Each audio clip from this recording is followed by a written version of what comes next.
Hey everybody, I am back with Thoughts on Thursday. Here I am in my favorite room, the school room.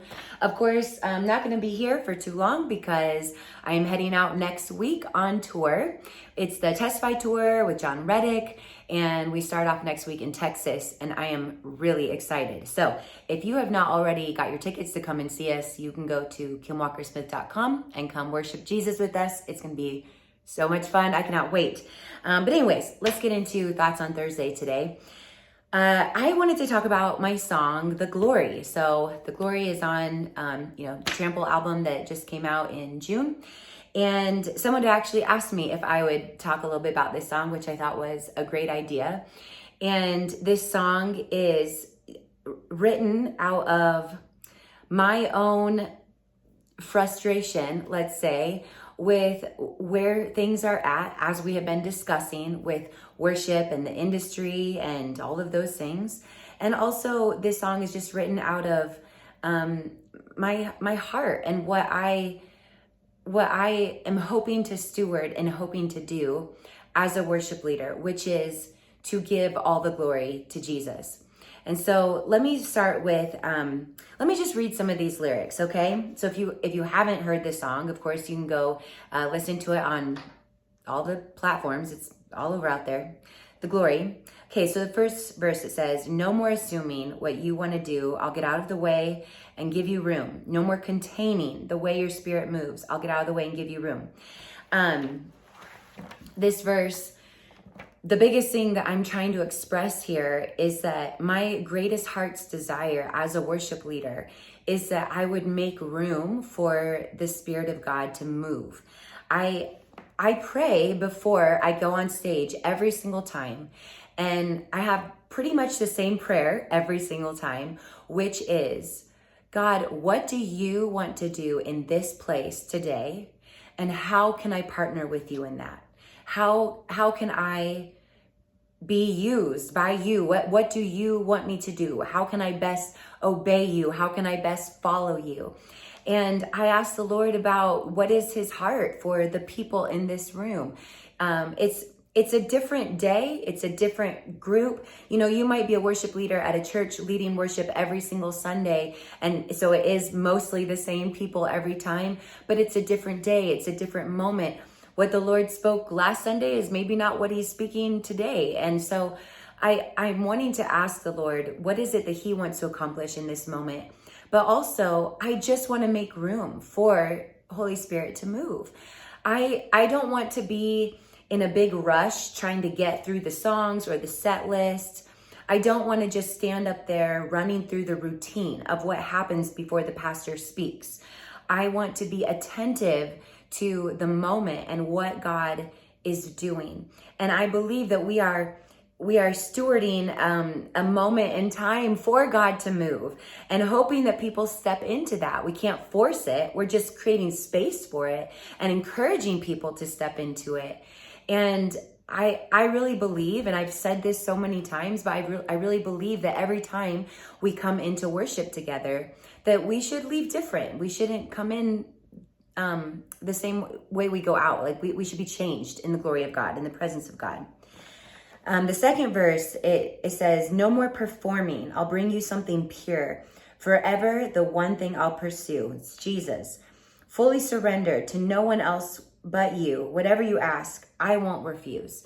And again, this is just reiterating, I do not want to perform.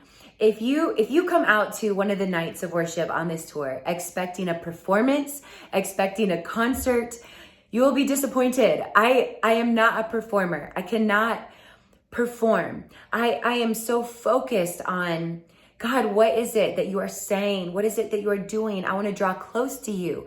I want to hear you. I want to see you. I want to feel you. This is not just for the people in the room. This is for me. This is my own prayer, my own heart in worship. And I can't, I cannot fake. I cannot just run through motions. It just grates against everything inside of me. I just cannot do it. And I can't hide how I feel. It is on my face all the time. If you are, or if I am mad, or I am sad, or I am disturbed, or am I disgusted, It is on my face. It is clear. It is apparent what I feel. I can't hide it. And that's how I am in worship. I cannot pretend. I cannot just run through motions. I can't even get stuck in just singing just the songs, like just getting through the set. I'm constantly chasing the wind and asking, Lord, what is it that you are doing right now and saying right now? And the chorus, the main message of this song, I don't want to own what belongs to you. I don't want to own what belongs to you. The glory, the glory, the glory, the glory. My frustration, going back to what I said earlier, is that worship has moved into the industry. It's been very commercialized.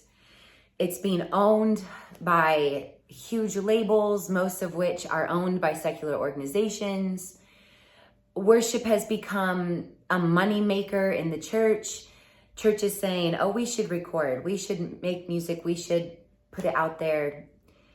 Maybe there's a different motivation and intention, and that's great. I'm not trying to make a judgment. I'm just saying there are some things that are uncomfortable. And even you might start out with good intentions, and I spoke about this before, but good intentions don't usually lead to good things in all reality.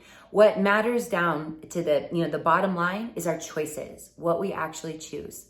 And I can't say that I would completely recommend, I did a Thoughts on Thursday about this, for churches to be recording or try to become a label or whatever else. I don't really want to get into that part of it, but I just want to say,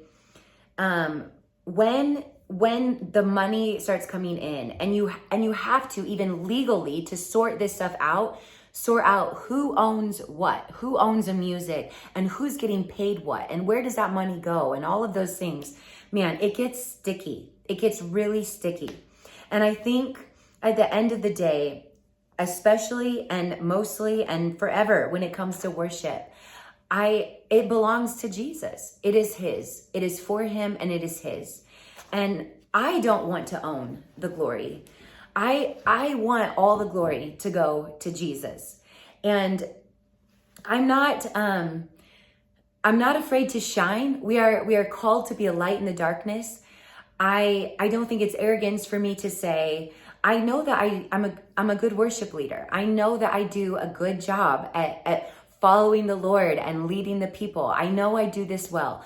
I know that I have skill in this. I know I have talent. I know I'm a good singer. I'm not going to have false humility and try to deny those things. And I understand that we are to let our light shine. I'm not trying to hide. However, my job is to do my best to always point people to Jesus and to always be consistently giving him the glory. I do not want to keep that glory for myself. And I do not ever want to get to a place where I think I am so capable and so good that I can just do it on my own. I love that I feel a constant need for Jesus, and I don't ever want to move away from that. Yes, I could get up on a stage and run through songs out of my own skill, my own strength, my own talent, my own experience. But I purposefully try to set all of that aside and just press in and say in desperation, Jesus, I need you to move in this room. I need you to show up. I need you to do what you do. And I want to do my best to follow you and partner with you. I want God to have all the glory. And I'm going to do my absolute best as a worship leader to be pointing people to him and to be giving him and bringing him all the glory. I was just reading the other morning in Daniel, and I love this, that, Daniel was given so much wisdom. The Lord really blessed him with this. They had been, all the Jewish people had been taken into captivity. And here he was, though, getting to be in the palace serving the king. And the king had these horrible dreams. He's needing interpretation, and he knows that Daniel's really good at this. He's gifted in this, and he calls on Daniel, and he wants Daniel to bring interpretation. And he's really pointing at Daniel. It's you, Daniel. You're the one, you. And Daniel, his response is, Daniel answered the king. Sorry, this is in Daniel 2, verse 27.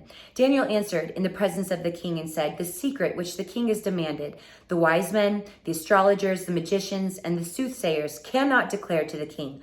But there is a God in heaven who reveals secrets, and he has made known to King Nebuchadnezzar what will be in the latter days. Your dream and the visions of your head upon your bed were these.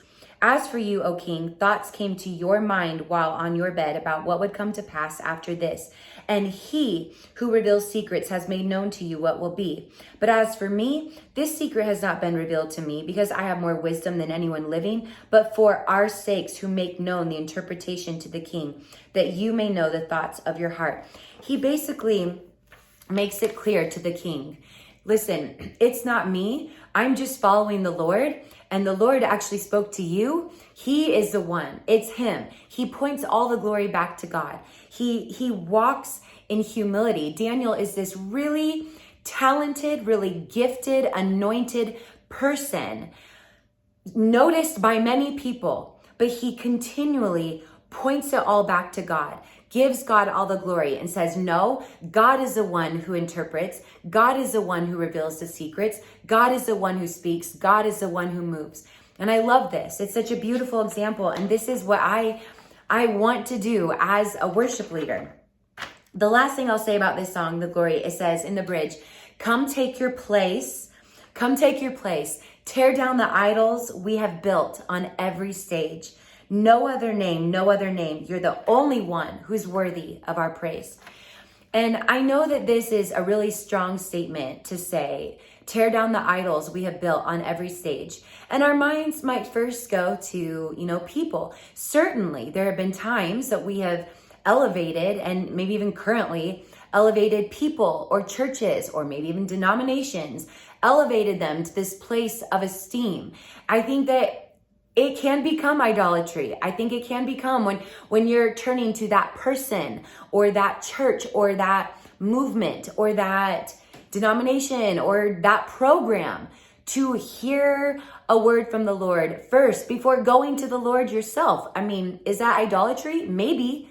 I would just ask the Lord about that. I would ask the Lord to reveal your heart. It doesn't mean you shouldn't seek out wisdom and counsel from others or all those things, but it's a matter of what is first in your own heart, and where are you going first, and what do you esteem and why? I mean, these are just good reflections, I think, for us to have in our hearts. There's lots of things that become an idol. It's not just people.